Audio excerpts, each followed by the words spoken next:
You're curled up on the couch again, another day slipping through your fingers.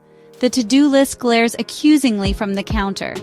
You know you'd be tackling it, but the thought feels impossibly heavy. So the cycle continues, this endless loop of guilt and shame. You berate yourself, whispering the cruelest word, lazy. But what if you're wrong? What if this isn't laziness at all? What if it's something else entirely? Something deeper, more complex? What if instead of judging yourself, you began to listen, to understand? This isn't about excuses, it's about truth. It's about recognizing that sometimes the biggest obstacle isn't a lack of motivation, but a surplus of pain. It's about understanding that what looks like laziness from the outside can be a fierce battle raging within. You are not alone in this struggle. You are not weak, you are not broken, and you are most definitely not lazy. We live in a culture that glorifies productivity, that equates busyness with worth. We're bombarded with messages urging us to hustle harder, do more, be more. But what happens when our minds and bodies cry out for rest? What happens when the weight of expectations becomes unbearable? We start to blame ourselves. We internalize the message that we're not trying hard enough, that we're somehow flawed. We label ourselves as lazy, failing to recognize the invisible burdens we carry. The truth is, many of us are grappling with unseen battles.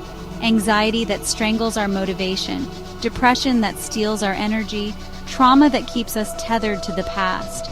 We're carrying the weight of these experiences in our bodies, in our minds, in the very core of our being. It's no wonder we struggle to find the energy to tackle our to-do lists. We're exhausted, we're overwhelmed, we're running on empty, our reserves depleted by the constant effort of simply existing. We're often told to just do it, as if motivation is a switch we can flick on and off at will. But what about the days when doing it feels like trying to move mountains with our bare hands? What about the moments when even the smallest tasks feel insurmountable? The truth is, simply willing ourselves to act ignores the very real emotional and psychological barriers we face. It's like telling someone with a broken leg to just run. It's not only unhelpful, it's cruel. We need to move beyond these simplistic solutions and acknowledge the complexity of human experience. We need to create space for vulnerability, for compassion, for understanding. It's time to stop shaming ourselves and each other for not meeting unrealistic expectations. It's time to acknowledge that sometimes the most courageous act is simply asking for help. Sometimes the roots of our laziness lie buried deep in the past. Unresolved trauma, past hurts, and negative experiences can leave us feeling stuck, afraid to move forward. We avoid taking risks, fearing failure, rejection, or even success. We may procrastinate on projects, avoid social situations, or numb ourselves with distractions, all in an attempt to protect ourselves from further pain. We build walls around our hearts, convinced that staying small and hidden will keep us safe. This avoidance might provide temporary relief, but it ultimately keeps us trapped in a cycle of fear and inaction. It prevents us from living the full, meaningful lives we deserve. Breaking free from the grip of the past requires courage, compassion, and a willingness to confront our pain. It means acknowledging the wounds that haven't healed, allowing ourselves to grieve, and slowly, gently, beginning to rebuild. Section 5. Sarah's Story, From Frozen to Free. Sarah, a talented artist, had always dreamed of sharing her work with the world, but fear kept her paralyzed. Fear of judgment, fear of rejection, fear of success itself. She'd spend hours scrolling through social media, comparing herself to others, her own creativity withering on the vine.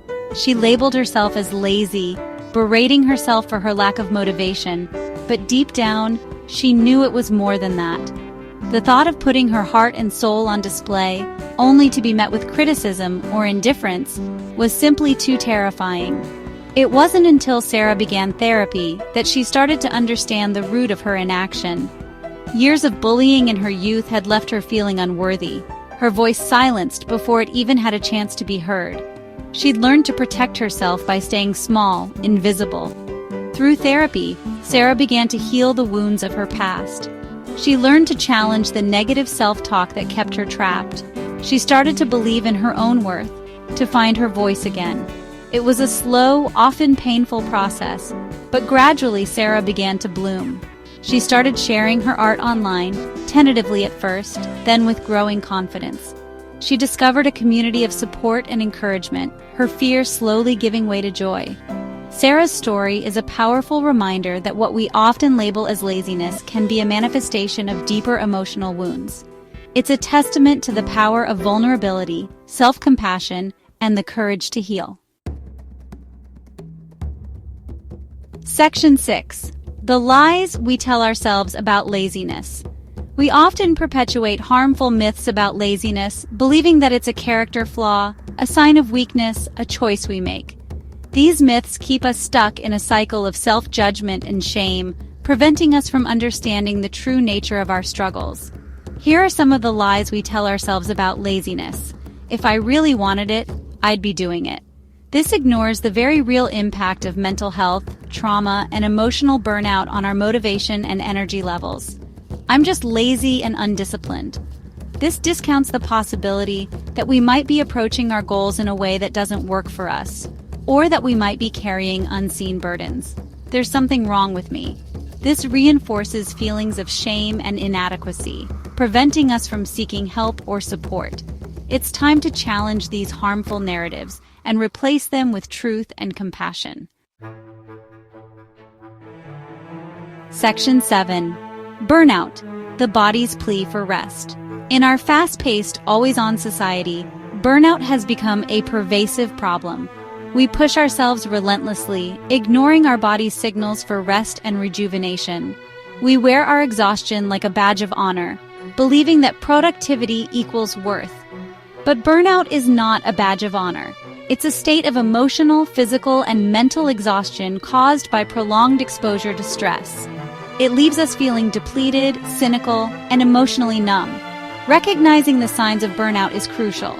Exhaustion. Feeling constantly drained, both physically and emotionally. Cynicism. Feeling detached, negative, and resentful towards work or other obligations. Reduced productivity. Feeling ineffective and lacking motivation. If you're experiencing burnout, it's essential to prioritize self-care and rest. This might mean setting boundaries, learning to say no, and making time for activities that bring you joy and rejuvenation. Section 8. Silencing the inner critic. That voice inside your head, the one that whispers, "You're not good enough, you'll never amount to anything, why even bother?" That's your inner critic. It's the voice of self-doubt, fear, and insecurity. The inner critic thrives on shame and self-judgment. It wants to keep you small, safe, and hidden. It tells you that you're not worthy of love, success, or happiness. But here's the truth. Your inner critic is wrong. It's lying to you.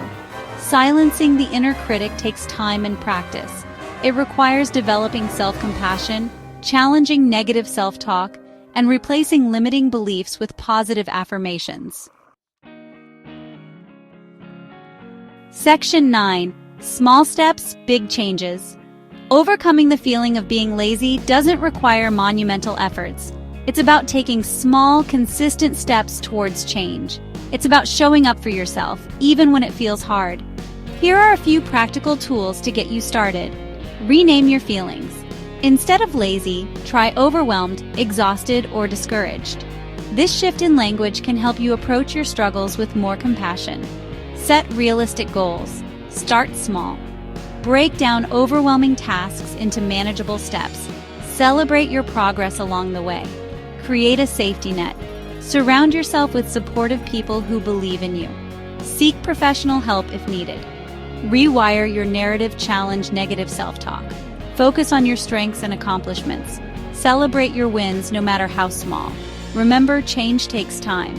Be patient with yourself. Embrace the journey.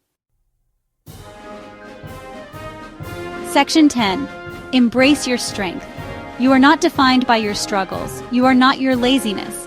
You are a work in progress, a beautiful tapestry woven with threads of strength, resilience, and courage. Embrace your imperfections. Celebrate your progress.